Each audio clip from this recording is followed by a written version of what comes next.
Hello friends, எல்லாருக்கும் வணக்கம். இன்றைக்கி நம்ம நிக்கிஸ் கிச்சனில் நல்ல சத்தான சூப்பரான ஒரு குழம்பு வெரைட்டி பார்க்கலாம். என்ன அப்படின்னு பார்க்குறீங்களா? கருவேப்பிலை குழம்பு. அதுவும் நல்லா கார குழம்பு டேஸ்ட்லேயே இருக்கும். கொஞ்சம் கூட அந்த கருவேப்பிலை சேர்த்துன ஸ்மெல்லே இல்லாமல் ரொம்ப ருசியாக இருக்கும். இது எப்படி பண்ணுறது, இதுக்கான அளவுகள் என்னென்ன அப்படிங்கிறத பார்த்துடலாம்.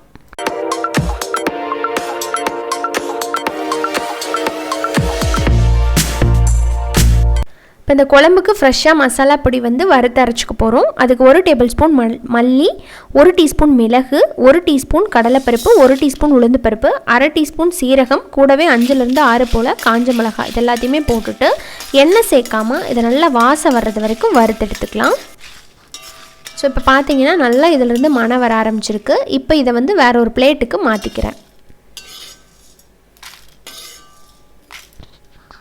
மாற்றினதுக்கப்புறம் அடுத்த இதில் கொஞ்சம் போல் ஆயில் போட்டுக்கோங்க. ஒரு 1லேருந்து 2 ஸ்பூன் அளவுக்கு ஆயில் நல்லா சூடானதுக்கப்புறம் நல்லா ஒரு கைப்பிடி அளவுக்கு கருவேப்பிலையை நல்லா சுத்தம் பண்ணி எடுத்துருக்கிறேன். இப்போ அதை போட்டுட்டு இது நல்லா மொறுன்னு பொரிஞ்சு வர அளவுக்கு இதை நம்ம வறுத்து எடுத்துக்கலாம்.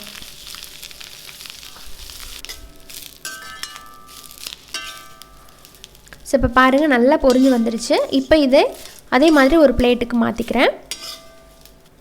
நம்ம முதல்ல வறுத்தோம் பார்த்திங்களா, அந்த பொடிகளை எல்லாத்தையுமே நம்ம மிக்ஸி ஜாரில் போட்டுட்டு பொடிச்சிட்டு வந்துடலாம். இப்போ இந்த மாதிரி பொடிச்சிட்டு வந்ததுக்கப்புறம் இதில் நம்ம வறுத்த கருவேப்பிலையிலையே உள்ளே சேர்த்துக்கலாம்.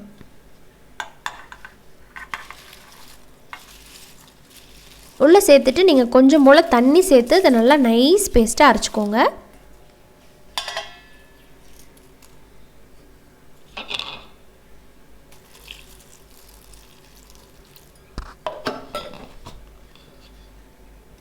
அவ்வளோதான், நம்மளோட வாசனையான பேஸ்ட் ரெடி ஆகிடுச்சு. இப்போ நம்ம குழம்பு வைக்க ஆரம்பிச்சிடலாம்.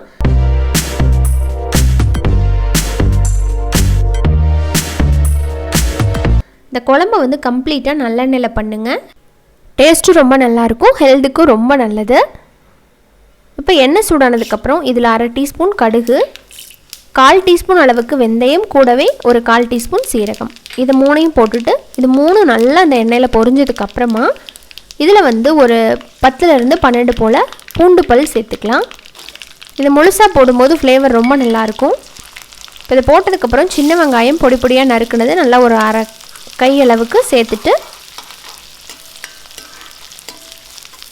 அது ஓரளவுக்கு நல்லா வதங்கினதுக்கப்புறம் இதில் ஒரே ஒரு தக்காளி பழத்தை நீளவாக்கில் கட் பண்ணியிருக்கேன், அதையும் போட்டுட்டு நல்லா மசிகிற அளவுக்கு வதக்கி விட்டுறலாம்.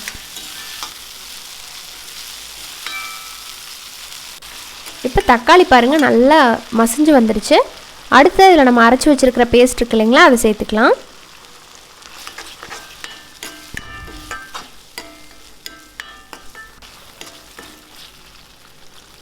அடுத்ததாக நம்ம மிக்ஸி ஜாரை கொஞ்சம் அலசி அதிலேருந்து தண்ணி கலக்கி நான் ஊற்றிக்கிறேன்.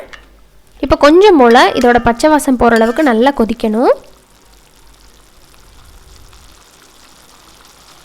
இப்போ இந்த அளவுக்கு கொதிச்சுட்ருக்கீங்களா, அடுத்த நம்ம இதில் புளி தண்ணி சேர்த்துக்கலாம். ஒரு சின்ன லெமனை கரைச்சி எடுத்து கொஞ்சம் கெட்டியான புளிச்சாராக நான் எடுத்திருக்கேன். அதை சேர்த்துட்டு இந்த புளியோட பச்சை வாசம் போய் குழம்பு நல்லா கொதிச்சு வர அளவுக்கு இதை கொதிக்க விடலாம். தேவையான அளவுக்கு உப்பு போட்டு இதை நல்லா மூடி வச்சுருங்க. கலந்து விட்டுட்டு கன்சிஸ்டன்சி பார்த்துக்கோங்க. குழம்பு உங்களுக்கு எந்த அளவுக்கு திக்காவோ இல்லை இன்னும் கொஞ்சம் தண்ணியாட்டம் வேணாலும் அதுக்கு தகுந்த மாதிரி தண்ணி சேர்த்து மூடிடுங்க. கரெக்டாக ஒரு 8 நிமிஷத்துக்கு அப்புறம் பார்த்தீங்கன்னா எண்ணெயெல்லாம் பிரிஞ்சு நல்ல வாசனையோட நம்ம கருவேப்பிலை குழம்பு ஜம்முன்னு ரெடி ஆகிடுச்சு. இப்போ பாருங்கள் கன்சிஸ்டன்சி, நான் ப்ளைன் சாதத்துக்கு போட்டு சாப்பிட்ற மாதிரி வச்சுருக்கேன். ஸோ குழம்போட கன்சிஸ்டன்சி இந்த மாதிரி இருந்ததுன்னா டேஸ்ட் ரொம்ப நல்லாயிருக்கும். இப்போ இதில் 1 டேபிள் ஸ்பூன் அளவுக்கு வெல்லம் சேர்த்துக்கலாம். துருவி சேர்த்துக்கிறேன். இதை கருவேப்பிலை குழம்புனே கண்டுபிடிக்க முடியாத அளவுக்கு டேஸ்ட் ரொம்ப நல்லாயிருக்கும், காரக்குழம்பு மாதிரி. இதே மாதிரி செஞ்சு பாருங்கள், உடம்புக்கு ரொம்ப நல்லது.